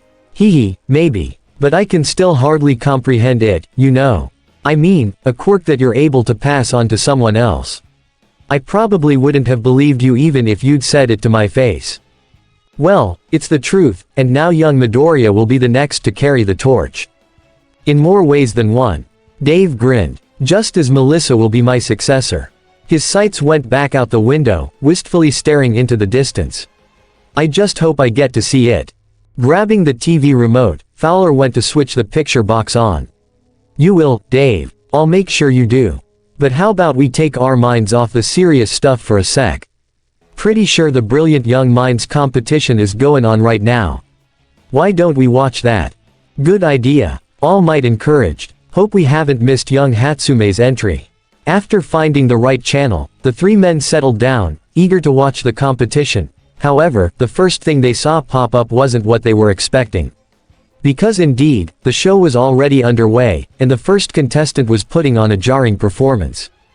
Nyeheheheheheh. A nasally, sinister laugh was gleefully heard coming from inside the big, green robot on the stage as it rolled about, brandishing its immense loadout of weapons toward the crowd as if to show them off. The robot waved its clawed arms around almost as if it were dancing, though the oddest part of it all was the mismatched magenta head sitting on its shoulders. Get a load of this, noobs. This is what unappreciated art looks like. Toshi, Bill and David were left flabbergasted by what was happening. What in Abe Lincoln's hat is going on? Standing up from his seat, All Might exclaimed, that's one of the villain bots used at UA for training classes. They're used at all sorts of hero schools across the globe, too. Dave uttered, clenching his teeth nervously. What's it doing here, ah? Just then, the camera angle shifted to pan across the crowd's stunned expressions, and among them were several familiar faces. Melissa. And the kids. Toshi clenched his teeth and went to buff up, only to spew blood instead. See crap. Fowler went over, taking him by the shoulder. Slow down there, Toshi. You've exasperated yourself a lot over these last couple days. You need rest. The Sector 7 agent went straight for the door, looking back at his friends in reassurance. I'll get my men over there as fast as we can, along with any heroes I can find. Whatever that contestant is doing, we'll put a stop to it. Ahahaha. Check it, lamers. Masterson proclaimed as he rolled around the stage with the greatest of ease. Isn't this rad or what? However, no one was enthralled by his actions in the least. In fact, many of them seemed quite put off by what he was doing. Come on, why the silence? Let me hear those cheers. Mr. Masterson, Isaac hollered, the normally calm man clearly perturbed and angry at the display. What in the world is this? That is a BlackRock villain robot designed specifically for distribution to hero schools only. He tapped a stern finger into his palm. Furthermore, my company frowns upon such militarized modifications to any form of robotics. We do not create weapons of war, we make creations for peacekeeping purposes. The robot seemed to visibly slump for a second. Oh, I know, but, Masterson said sheepishly only to get excited again. But this is just so cool. Hovering forward, Dr. Chase pointed up at the young man. Mr. Masterson, I insist that you exit that contraption this instant. You swinging all of those weapons around is putting so many people in danger. Out on the arena floor, several of the other contestants were backing away, while many an audience member were straight up leaving the arena. Deactivate it now. At first, there was no response, and then came something neither men were hoping to hear. You're just like all the rest. The clawed arm of the villain bot went up and swung back down hard, forcing Isaac to leap away with a gasp while Chip hovered his chair back. You're just like him. The arm then abruptly extended out and clamped down onto the front of Chip's hoverchair, causing several arcs of electricity to go blasting out. Gyaah. Dr. Chase let out a scream of pain as Masterson willed his robot to throw him right out of his hoverchair, sending him up high into the air. As he careened back down, Masterson sent out his other claw, clamping it around the doctor's waist. You noobs are a bunch of killjoys. Henry continued, bringing Dr. Chase right up close and personal to the headmaster's optics. Buzzkills. You all have absolutely no idea what's coming, but I do. I saw it with my own eyes. He thrust one of his claws up to the hollow screen as it suddenly changed to something else, live footage. I was sent this video from one of my friends in Mission City. Wheeling himself around, he addressed the remaining crowd. You noobs may not know this, that Mission City was attacked a few days back. The media thinks that blacking out the news will hide the truth, but I had people on the inside seeing what actually happened. All at once, the UA students gasped as, of all bots, they witnessed Lugnut come barreling into view on screen, locked in combat with Roadbuster as they slammed their hammers together. The sight was enough to make Katsuki stand up out of his seat. What the hell, how'd I not see this asshole with a camera? Shish. Baku breath, don't out yourself. Keita harshly reprimanded, pulling him back down. Bad enough this is happening. Masterson's outburst went on as the footage suddenly cut off. Ya see. Giant robots. Being used by heroes and villains right under our noses. Who knows how many they have? Or where they're getting them from? Well, all I know is that I'm not gonna be taken off the census because the big shots are playing warbots. He lifted both of his villain bot's mechanical arms, whipping Dr. Chase around carelessly. With my headmaster tech, I will be the big shot. Not the heroes, not the evil dudes, not even that hack blah. Chium. All of a sudden, the dominated villain bot was hit with a bright blue beam of light, and from there became a lot more, desaturated in color. Astonishingly, it was also left balancing on its single wheel, completely unmoving. Huh. What? Masterson exclaimed, trying to move the controls inside his mechanical menace to no avail. What the frick? What gives? I give. Everyone's heads whirled around to see Samantha Lomo strutting onto the stage, her features etched with defiance whilst holding a strange device. It resembled an oversized pocket watch, but instead of clock hands, the face had a mysterious blue crystal inside, which was in the shape of an acute angle. Or, to be more apropos, I taketh away. Specifically, your mobility. Out in the crowd, Melissa blinked in astonishment. Whoa, Samantha. The brunette on stage thrust her finger out to Masterson. Listen to me, you cur. You mongrel, you heathen, you rapscallion. Your actions here today have soiled the integrity of this competition. Something that we work hard all year to give our very best presentations on. Her gaze narrowed sharply. So, if you believe we'll stand idly by while you destroy it, then you have another thing coming. Who's with me? All at once, an uproar of bold cries erupted from the contestants, with two in particular climbing their way on stage with their own devices. We're with you, Sammy. Frankie exclaimed, holding a strange, multi-pronged device, one that had twin levers on its control panel. Oh, for the love of, really? Samantha seethed. Of all the ones to answer my rallying cry, it's the two of you. Hey, you're the one who asked for help. May reminded, doing her best to tote her mechanical legs over her shoulders. Also, what the heck did you even hit that guy with? A smug grin took to Samantha's features as she displayed her invention. This, you pink-haired plebeian, is the pinnacle of countless months of hard, unrelenting labor. For you see, the crystal within this seemingly innocuous watch is especially unique. I happened upon it by chance, a fated encounter, if you will, and it has the ability to emit tachyon energy, through which I can halt any and all mechanisms in their tracks for 5 minutes. She held her invention aloft and declared, I call it, the Restrainizer. Never before has humankind designed or created such a device. Which allows me to declare myself the first. The originator. The Primavera. Wheeljack's lab. As the Autobot inventor watched the events unfold along with his fellow Autobots, said compatriots all set their optics onto him when they heard Samantha say that. All Wheeljack could do was swivel around in his chair and give a shrug. Hey, she ain't wrong. No human has ever come up with it. Just gotta hope Melissa keeps her lips zipped about my immobilizer that I told her about. Back at the stadium, I'm so telling her about Wheeljack's immobilizer. Glancing toward Melissa, Kyoka placed a hand on her shoulder. Mel, I can understand the pettiness, but you think you can hold it back a bit while we figure out how to deal with this headmaster guy? Actually, I think we should head out of the stadium, if ya don't mind me saying so. Denki piped up, jerking his thumb over his shoulder. What? Kaminari, May is down there right now. Mina chastised, smacking him upside the head. We can't just abandon her. Standing up out of his seat, Optimus set his gaze down into the stadium, watching as May, Frankie and Samantha planned amongst themselves. You are correct, Mina, we cannot abandon her in this time of need, however, we also cannot do anything to lend her our aid, at least not directly. His sights went to the children firmly. After all, you all only narrowly avoided getting caught up in the Central Tower incident thanks to a cover story. We don't need you directly involved where others will see you using your quirks. Stupid student rules, Mina grumbled. Kata got up from her seat as well. Okay, then what's the play here, Prime? You guys can't exactly go out there either, after all. Toru peered over to her inquisitively. And why not? I mean, that guy's been restrained, he literally can't move. She punched the air to emphasize her point. All the Autobots have to do is go out there and tear that villain bot apart.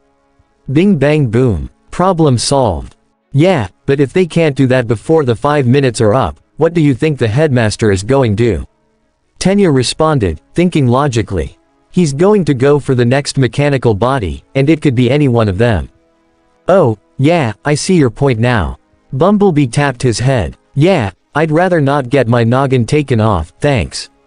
I only just got this body, after all. He got up from his seat as well. But what we can do is go alert any heroes nearby about what's going on. Come on, team, let's speed and succeed. And once again, there was silence, with everyone staring deadpan at Bumblebee's battle cry. Oh, come on, I thought I had it that time. With a deep chuckle, Optimus placed a hand on his shoulder. You will get there eventually, B. Until then, Autobots, students roll out. Without question, everyone followed him out the nearest exit, intent on finding help. Blip right at that moment, though, his comlink sounded off, causing the Prime to bring a hand to his ear. And the person he heard on the other end was one that he was quite glad to hear. Prime, this is Fowler. Agent Fowler, I am assuming you've heard what's happening. You're damn right. But don't worry, help is on the way. Alright, so we've got 4 minutes left until the effects of your restrainizer wear off. Frankie concluded. The trio of girls had gathered with Professor Sumdac, who was watching the scene with bated breath as Dr. Chase hung from the villain bot's claw, ready to fall out at any moment.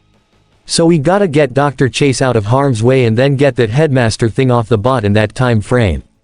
Correct, Samantha affirmed with a stern gaze. Of course, that all depends on whether or not the two of you actually have anything useful. Frankie wore an indignant expression as she presented her pronged device. As a matter of fact, I do. This little doodad uses an electromagnet to easily pry any pesky metal object. It can even make them float in the air. She sent a wink over to May. I'm hoping it'll help revolutionize the efforts of rescue heroes. May nodded in approval. Your baby sounds awesome, Greenie. And the best part is thanks to Slow-Mo's baby, that headmaster guy won't be able to do a thing. Gritting her teeth, Samantha chastised the Pinkett. Would you quit calling me that? A- and what do you even bring to the table, Hatsume? Half a suit of armor. Oh, this isn't just any armor. May assured, pointing toward the spine-like protrusion that came out from the legs, topped off with a little, blue light. This'll be Dr. Chase's ticket out of there. So, all we gotta do is. Ladies, please stop. Just then, Isaac Sumdac came over and broke the trio up, his features etched with concern and fear. I realize that you all want to help save the competition, but that is what the heroes are for. We must await their arrival before we can do anything. The 3 girls were shocked by his order, to which Samantha argued, Professor, with all due respect, we are running out of time. Unless a miracle happens in the next 3.5 minutes, the Masterson will kill us all. You assholes are so dead when I get control back. This is totally unfair, Henry yelled inside of his mechanical prison. Clenching a fist, Samantha resolved, the time for action is now. She gave a nod to the other girls. Go, I'll take the professor to safety, and once you get Dr. Chase, you should skedaddle, hightail it, scarper off yourselves. Right. The pair said in unison before going off to save the doctor. As Samantha dragged Sumdac backstage, despite his protests, the duo were met by much the same warnings from Chip himself. Girls, don't. I'll be fine. He tried to dissuade. Leave this to the heroes. Sorry, Doc, but we don't have that kinda time. Frankie insisted as he turned a big, blue knob on her machine, switching it on and causing blue energy to go flowing into the prongs.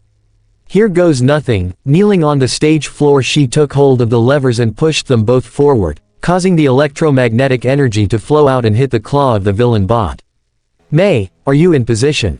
Getting there. Situating herself under Dr. Chase, May propped her mechanical legs up, to which she gave Frankie the go-ahead. Now, Greenie. Here goes. Raya. Pulling back on the levers as hard as she could, Frankie began to forcibly open the villain bot's claw hand. As expected, there was a ton of resistance behind it, which strained her muscles and made her sweat from exertion.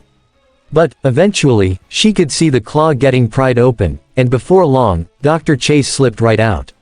Yes. But while she celebrated, Dr. Chase let out a yelp as he tumbled downward, only to get caught by a surprisingly strong set of arms. Gah. Ha, good catch, young lady, he commended. That's some impressive strength. May smiled from ear to ear. She might not have had the strength of your run-of-the-mill superhero, but the muscles she had from just working hard on her babies were ones that she was proud to have. You're welcome, sir. Now, let's get you out of here. Ha, I wish I could. Chip's sights went to his destroyed hoverchair, wincing at the wreckage. But my chair's been totaled. With a wink, May swiveled around toward her metal legs. Oh, don't worry. You're leaving here of your own will, Dr. Chase. I'll make sure of that. As she carefully slipped him into the armored invention, Chip couldn't help but be baffled by what he was seeing. This was uncannily similar to several designs that he'd seen before. Many had been presented to him almost countless times over the decades, but these seemed different. Young lady, what are these? Sir, if I told you that you could walk again thanks to these, would you believe me? Quite frankly, no. You're not the first to give me that kind of pitch, and those have led to several broken promises. The mad inventor's grin became confident as she strapped him into the legs. Then I'd be happy to follow through on this one. Keeping Dr. Chase balanced with one arm, May pulled a remote out of her back pocket with her free hand, activating her baby. All at once, the seams in the legs' joints began glowing blue, which then traveled up the mechanical spine before reaching the light at the very end. You might feel a little jolt. Within seconds, the spine settled itself against Chip's own, and all at once, his body convulsed.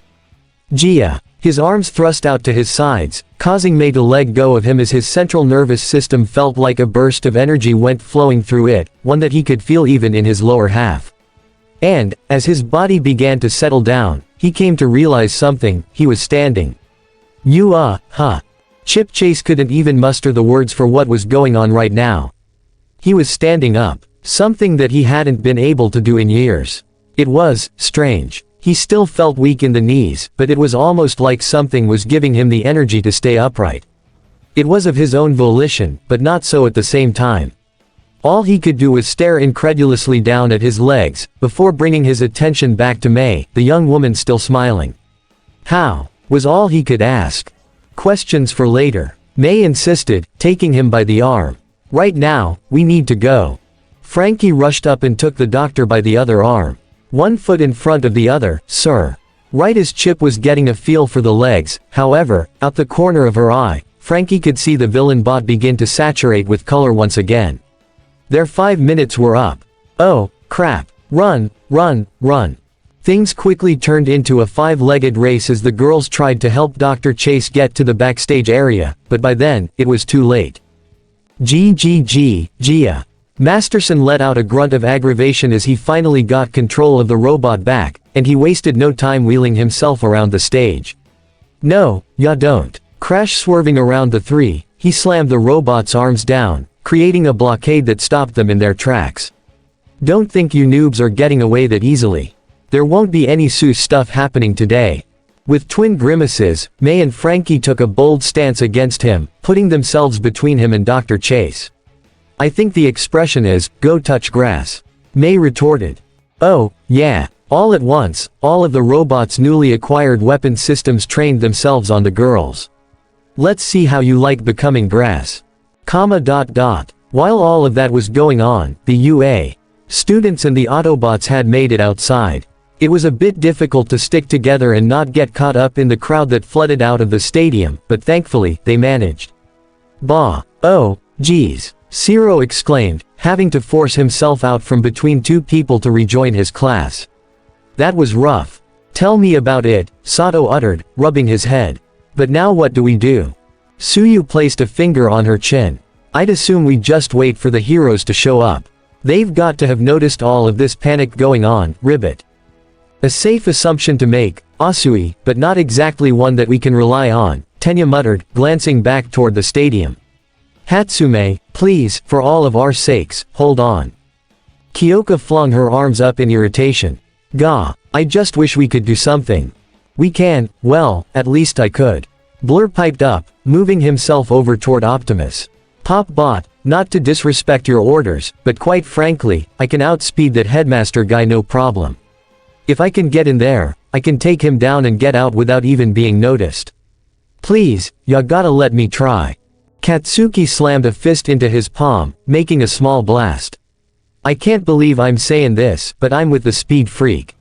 Let us at that headmaster nerd and we'll blow him all the way back to where he came from. However, Optimus wasn't having any of it.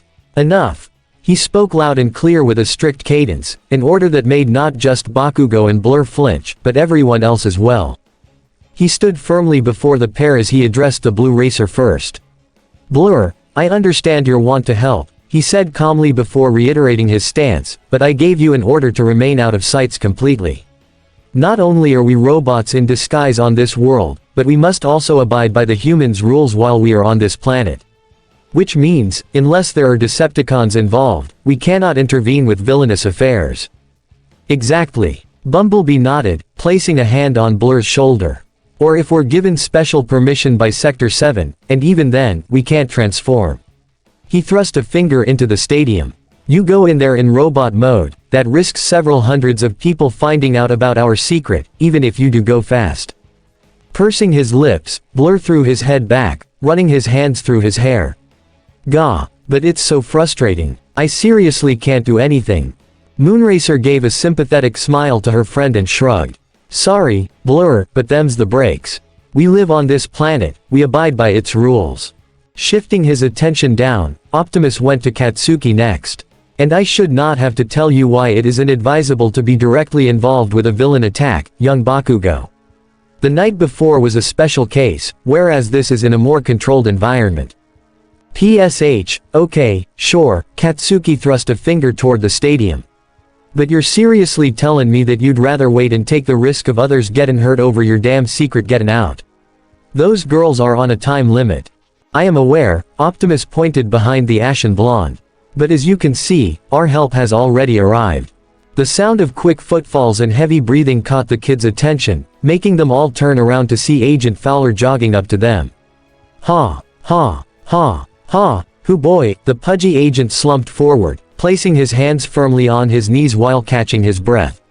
"Ha, need to work on my cardio, ha." "Agent Fowler," Izuku exclaimed, the teens shuffling over to him. "Are you all right?" I'm good. I'm good." After a few more deep inhales, Fowler stood upright, wiping the sweat from his brow while straightening out his blazer. "All right, now where's the troublemaker?" Momo was quick to indicate the stadium.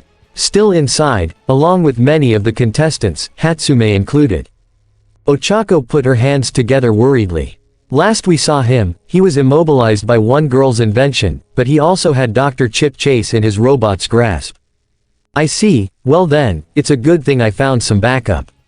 Jerking a thumb over his shoulder, Fowler then sidestepped to reveal that he did indeed bring quite the cavalry.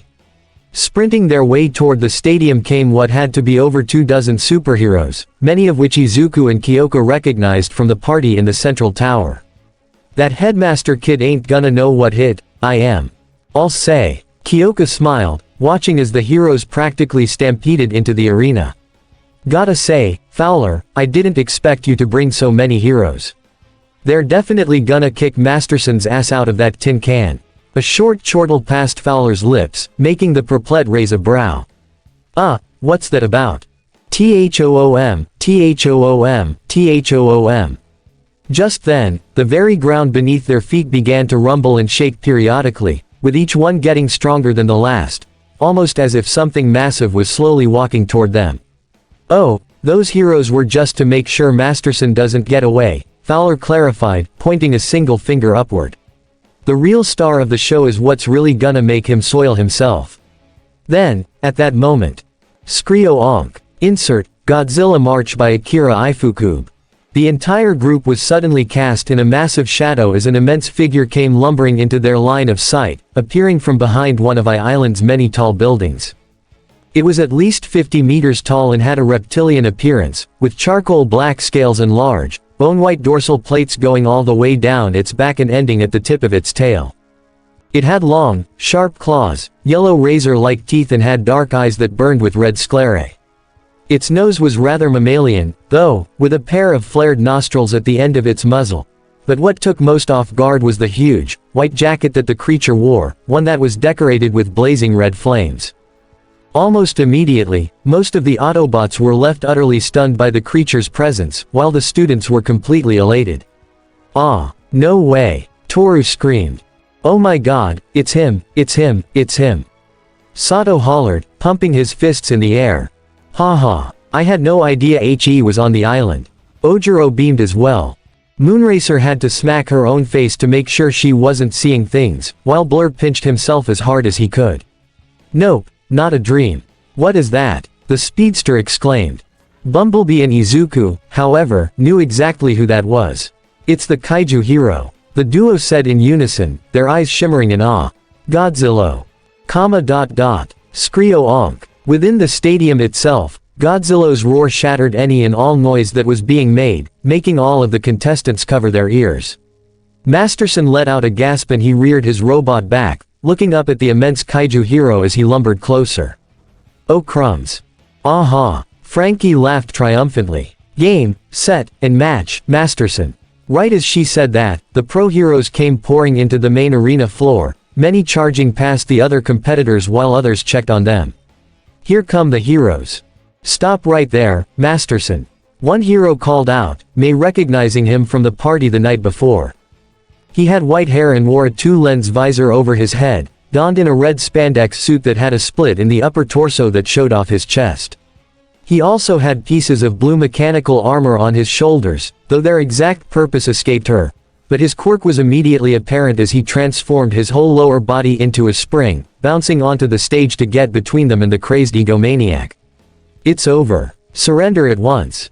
PFF'd. As if I'm threatened by a guy who calls himself Mr. Plastic. As if to emphasize his point, he went to grab the man, only for Mr. Plastic to grab the claw hands and push back. From there, Mr. Plastic stretched his neck out and slammed his head right into the headmaster unit, forcing the bot to go rolling backward away from the girls and Dr. Chase. Are you three all right? He asked. Chip nodded with a thankful smile. Yes, thank you. Don't thank me yet. We've still got to disarm him. Mr. Plastic turned around, calling out, Godzilla. When I give the word, turn up the heat on this villain. A nod and a short roar from the kaiju hero gave Mr. Plastic the go-ahead to launch himself at the villain bot again, stretching his arms out to take hold of the rocket pods. He landed feet first against the robot's chest and started pulling, but neither pod budged. Gah, come on, come on. Inside the robot, Masterson gave a snide snicker and began spinning the villain bot around, making Mr. Plastic lose his footing. From there, the robot reached down and took hold of the hero's legs, pulling back on them until Mr. Plastic lost his grip and was slingshot right off the stage, crashing into one of the mini venues. Ha ha ha. Like I said, noob, you can't beat my headmaster. I made this specifically to contend with villains, and that means it can bust up on heroes, too. Masterson then trained his weapon systems right on Godzilla. Even the big boys, fire. Pow pow pow. Beweem. Kra chow. Countless amounts of rockets, lasers and a whole missile were launched directly at Godzilla's face, something that made the kaiju hero lurch to the left. Unfortunately, while the lasers passed without issue, the rockets and missile redirected toward him, all being heat-seeking. Boom boom kerpow, screeo onk, smoke and fire billowed from the impact against Godzilla's face, forcing him to brush it off. This, however, gave Masterson the opening he needed. And that's my cue to drop out. On the villain bot's back, a large rocket pack appeared and immediately lit up, carrying it and its occupant into the air. I should have guessed that true genius wouldn't be appreciated at this dump. I'll just have to take my invention somewhere else, where it'll actually be seen as a total MVP. Later, Scrubs. Hey, get back here, May hollered. Backstage, Samantha took up her restrainizer once more, intent on bringing him down. We can't let him escape. It wasn't long before Sumdak got in her way again, however.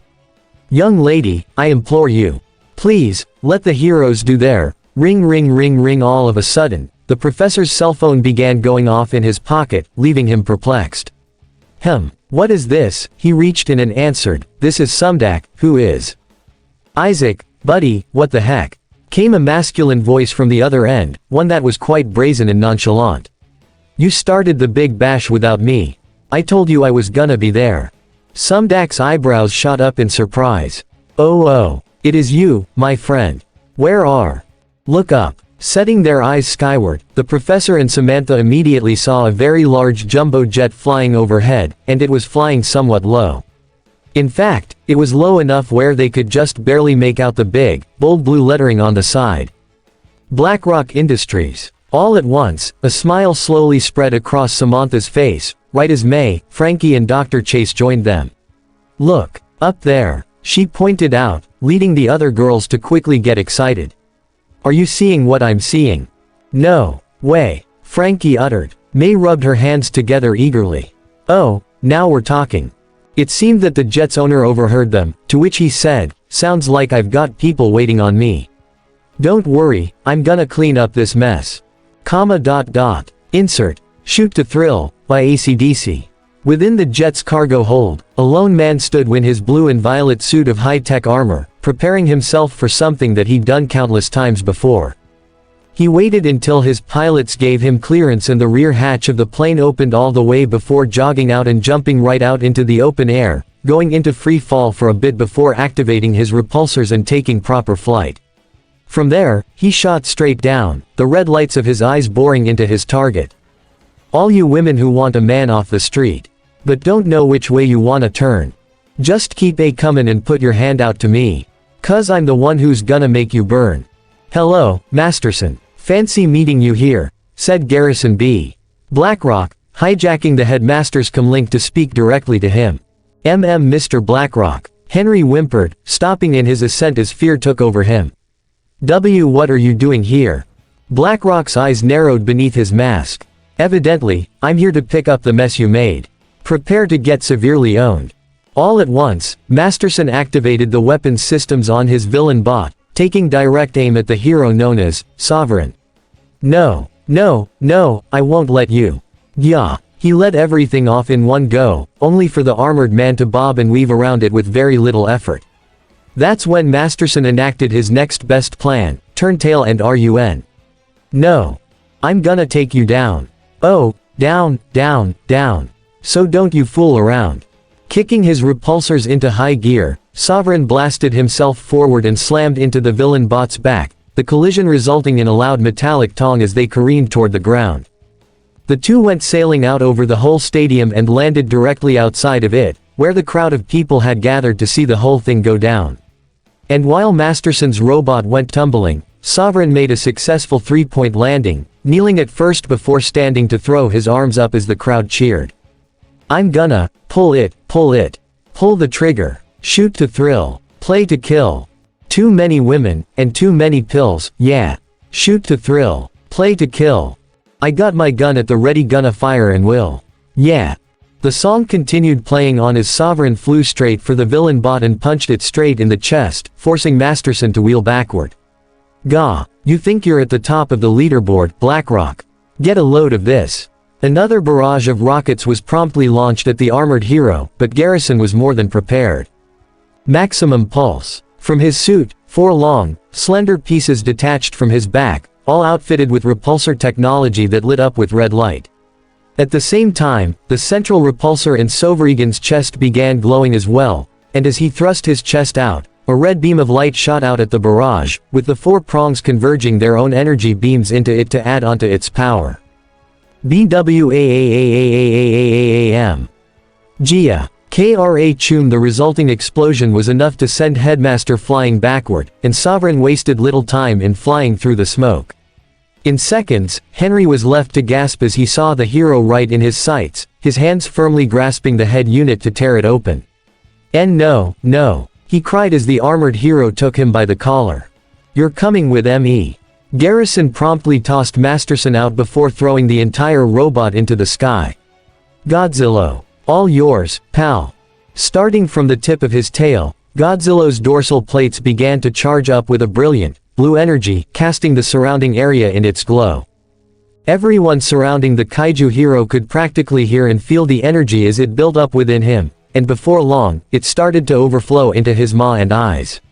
Rearing back his head, Godzilla let it all loose with another ear-splitting roar, sending out a blazing blue energy beam at the falling robot. The concussive force alone sent it out over the ocean before it ultimately exploded in a fiery display. Kra Chum. Laid out on the ground, Masterson could only stare with jaw agape as his invention went up in smoke. "And no. My headmaster unit. Clang. Gia ha." Masterson shrieked and went to crawl back, desperately trying to get away from Sovereign. "I think you mean my headmaster unit. the armored hero corrected, his helmet retracting to reveal his true face underneath. After all, I'm pretty sure you made that hunk of junk with 100% BlackRock tech, was it not? Instead of answering, Masterson scrambled to his feet and made a run for it, only to then find himself confronted by many irate competitors. At the front of the pack were Sumdak, Dr. Chase, Samantha, May and Frankie, all of them glowering with contempt. You, Isaac pointed an accusatory finger at the young man. You have besmirched this entire competition. Mr. Masterson, I don't think I have to tell you that you're disqualified. Chip said before snapping his fingers, bringing forth 2 security guards from the crowd. But you're also very much under arrest for your transactions. And no, stop. You can't do this. Henry shouted manically as the guards forced his hands behind his back, cuffing him in seconds. My headmaster unit was gonna save millions. You can't just throw the greatest scientific mind of this generation in the slammer. BlackRock approached the young man with a look of disgust. Oh, so just because my company hired you at such a young age you think you're the greatest mind of this generation? He pointed toward all of the other contestants. Because if that were the case, you probably wouldn't have felt the need to enter yourself in this competition, when you're freaking 26. That made the entire crowd gasp. Yeah, need I remind you that the age of entry barrier is between 15 and 20. And on top of that, did you really think that I wouldn't notice your headmaster go missing after I confiscated it? Along with a villain bot. Clenching his jaw, Henry snapped back, you think you're so high and mighty, BlackRock. You just can't accept the fact that I'm better at what you do. You're not better, Henry, you're a knockoff. Garrison shook his head. A decent knockoff, but a knockoff nonetheless. Your headmaster isn't anything revolutionary, and you're insane if you think the future of hero and villain combat is through giant mech suits. May cleared her throat and added, ahem, yeah, pretty sure that footage from Mission City was doctored to heck and back, by the way. This isn't the end, Henry snapped. You can't just throw away my invention. I can and I have. Lifting his arm, Garrison showed off a holographic display, showing the blueprints for the headmaster unit. After all of this is under ownership of BlackRock Industries, so I'm gonna have these specs deleted immediately. Oh, and by the way, the screen changed to that of what seemed to be Masterson's BlackRock Industries employee ID, which had a big, red, terminated, stamp over it. You're fired. Take him away, boys. As the guards carted him off, Henry's face flushed red with anger, kicking and screaming the whole way. BlackRock, this isn't over. Do you hear me? You are so going down. I'll own you, BlackRock, ya hear me? Total ownage. Slam. Masterson's tirade was swiftly silenced with the shutting of the guards' squad car, which quickly drove off to the many cheers of the expo attendees. GB. GB. GB. They echoed as BlackRock raised his arms and snapped his fingers. In seconds, his armor began to detach from him in bits and pieces, flying off only to then reassemble into a large, purple and blue pod on the ground next to him. Once the armor was off completely, he was revealed to be wearing a black dress suit underneath, complete with bow tie. As the populace erupted even more, he reached into his blazer pocket, procuring his aviator sunglasses to slip onto his face. Oh, it's good to be back. BlackRock proclaimed as he too clapped his hands, approaching his fellow scientists. Isaac, Chippy, I can't believe you started the show without me. My apologies, Garrison. Isaac smiled sheepishly. I thought that you had other matters to attend to. But BlackRock waved it off. That's all taken care of. But sorry that Masterson ended up causing so much trouble. I really should've, hold on a sec, pause. Tilting his head, Garrison looked at Dr. Chase with confused astonishment. Chip, are you standing? Believe me, I'm just as surprised as you are. Chip said, gesturing down to the invention that adorned his legs. But as you can see, Miss Hatsume came in clutch with her invention when my hoverchair was destroyed. I almost can't believe this, really. That made GB take notice of the pinkett, his eyebrows shooting up in joy. Well, if it isn't the mad genius herself. Good to see you made it, kid. Thank you, Mr. BlackRock. May bowed her head. I just didn't think you'd be here. What with everything going on in Mission City and all. Garrison gave a shrug. Like I'd ever miss out on my favorite event. The I Expo only comes around once every 2 years. Wouldn't dream of it, especially since I get to judge all the young people's ideas. His expression became etched with guilt. Still, I wish I'd noticed what Masterson did sooner. He took my leave of absence as an opportunity to concoct this scheme, so the blame's on me for this one. And no, sir, don't blame yourself. Frankie insisted. Samantha gave a conclusive nod. Indeed. It was that imp of a man who should be entirely to blame. And we have you three to thank for saving the competition before it could be entirely ruined. Isaac commended. I will admit, I was hesitant to let you girls take action, but it seems that was the correct course of action. Hatsume. Right at that moment, the entirety of Class 1A, along with Melissa and the Autobots, holoforms came pouring out from the crowd, all rushing up to their friend. Hatsume, are you alright? Izuku asked in concern. Heya, guys. Mei beamed at them without a care. Yeah, I'm good. Why, did you think I was hurt or something? Before anyone could say anything, Tenya practically sprinted in and skid to a halt in front of her. Of course we were concerned. We are your friends after all, and I'd say that calls for an appropriate amount of apprehension. He adjusted his glasses with a serious gaze. Now, are you hurt anywhere? Once again, Mei simply gave a casual and happy, nope. Well, good. I'm glad that we're clear on that. Scanning his eyes out across the others, it was only then that Tenya also noticed Dr. Chase's current standing state, and it gave him pause. Peering down at the legs, the blue-haired boy did a double take, which was what finally got Mei to be a bit flustered. Wait, that device. Hatsume, is that what you had me wear at the sports festival? Oh, so these were tested before she used them on me. Chip said as he approached the two. That's good, because I was worried that. However, Mei cut him off. Actually, these are a modified version of that last baby. She clarified with a soft blush, bowing her head to Tenya. Specs, Aida, since that day, I couldn't help but feel guilty for making you my guinea pig, especially after hearing about what happened to your brother later on. I know you told me not to worry about it, but I just couldn't help it. I had to find a way to make it up to you properly, so, she waved her hand toward the legs. I made these, to try and help your brother with his condition. All at once, a strange feeling overcame Tenya, starting from his chest and spreading through the rest of his body. He wasn't certain what it was, though. It felt like an odd form of anxiety, but one that was mixed with a fuzzy feeling. It was strange, but somehow, he found himself liking it. Hatsume, you made these, to help Tensai? He asked with a warble in his voice.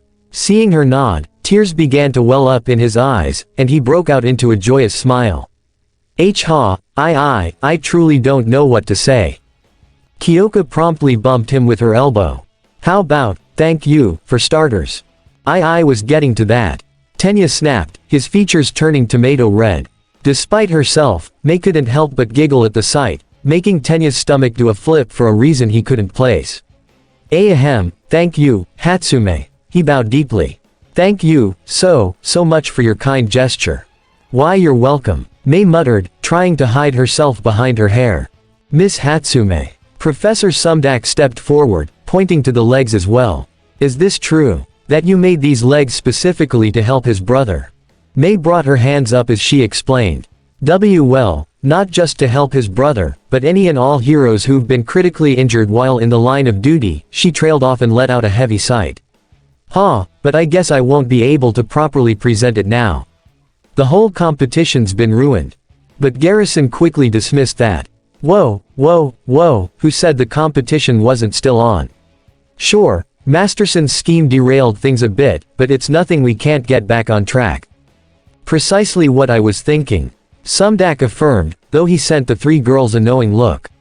Of course, do not expect our judgment of your creations to suddenly change because of this incident. Dr. Chase nodded at that. Indeed. It was impressive seeing you girls bring your inventions together to stop Masterson, but that won't earn you any recency bias. He nudged his head toward his fellow judges. We'll be judging your tech by the same metrics as everyone else. And we wouldn't have it any other way. Frankie said, bringing her fist out toward Mei and Samantha. But hey, for what it's worth, we did pretty good, right ladies? Yeah, we did. Mei brought her fist in as well, staring at Samantha expectantly. With pursed lips, the haughty young woman sent them a questioning glance. So, what, we're suddenly all friends now? I mean, we're rivals, but we're also peers, aren't we? May winked. I think that deserves something, right? After a few more seconds of hesitancy, Samantha gave a relenting sigh and placed her hand in as well. I suppose, but I still intend on winning this competition. The same goes for the rest of us, May said, looking out to the rest of their adversaries. Am I right, people? A united cheer erupted from the collection of young people, to which May pumped a fist straight into the air. Then let's do this thing. The Brilliant Young Minds competition is back on. As the crowd of people began funneling back into the stadium, though, Optimus Prime couldn't help but glance over his shoulder, out toward where the security vehicle had driven off. Special Agent Fowler. Fowler peered over to the Autobot leader. Yeah, Prime. Make certain that Masterson is escorted off the island without issue, if you would please. I fear for what might happen if certain people were to somehow find out about this incident. The Sector 7 agent knew exactly what he was referring to. Will do. Last thing we need is Silas getting another asset, especially one who can take off your heads. Optimus smiled, patting Fowler on the shoulder in gratitude. Thank you. Now, if you'll excuse me, I have a friend to go watch compete.